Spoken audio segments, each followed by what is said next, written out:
Good morning everybody, সবাই কেমন আছো? Welcome to my channel, warm welcome to all of you.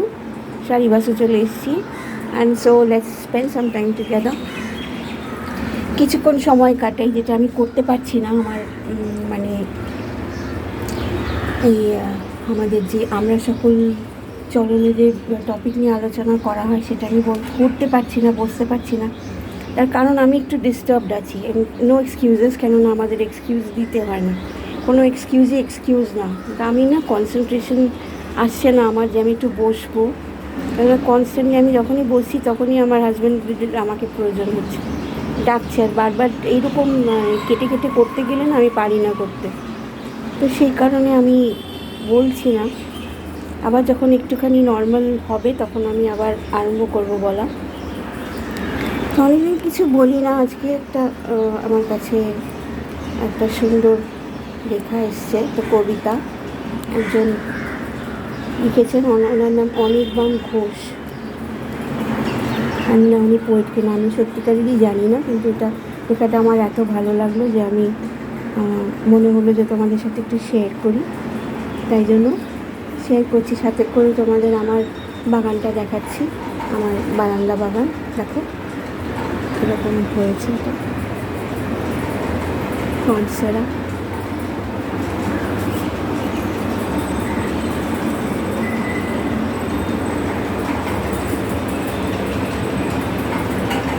এই হচ্ছে আমার বারান্দা বাগান।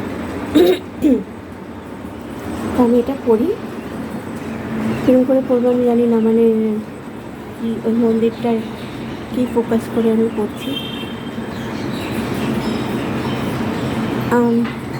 কবিতাটা হচ্ছে, মুছে যাক গ্লানি। যখন তোমার কেউ কাছে নেই, যখন তোমার একলা লাগে, উথাল পাথাল মনের ভেতর ৭-১৭ ভাবনা জাগে, নিজের সঙ্গে লড়াই। আমি আবার বলছি, হ্যাঁ, আমি একটা টেকে নিচ্ছি, উল্টোপাল্টা হচ্ছে একটু। যখন তোমার কেউ কাছে নেই, যখন তোমার একলা লাগে, উথাল পাথাল মনের ভেতর ৭-১৭ ভাবনা জাগে, নিজের সঙ্গে লড়তে লড়তে ক্লান্ত যখন বিষণ্ণ প্রাণ, তখন বন্ধু হাতের কাছে রেখো একটা গীতবিতান। যেই না তুমি ২-৪ কুলি গেয়ে উঠবে আপন মনে, দেখবে জ্বলে উঠল প্রদীপ বুকের মধ্যে সঙ্গোপনে। স্নিগ্ধ আলোর ঝর্ণাধারায় ধুইয়ে দেবে তাঁর কবিতা।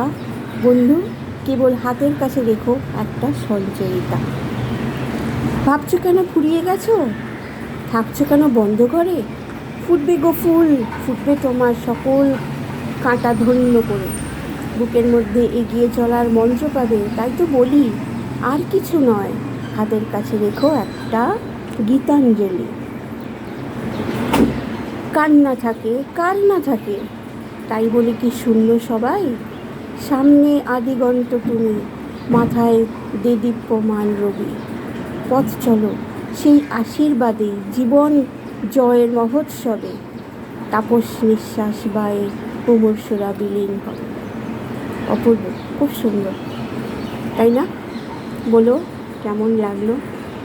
আমার এই প্রচেষ্টাটাও কেমন লাগলো? নিজেকে দেখাতে পারছি না, তাই জন্য সরি। যখন আবার একটুখানি সব কিছু স্থিতি হবে আমি আবার আসবো সকলের কাছে। Thank you so much for watching. Thank you.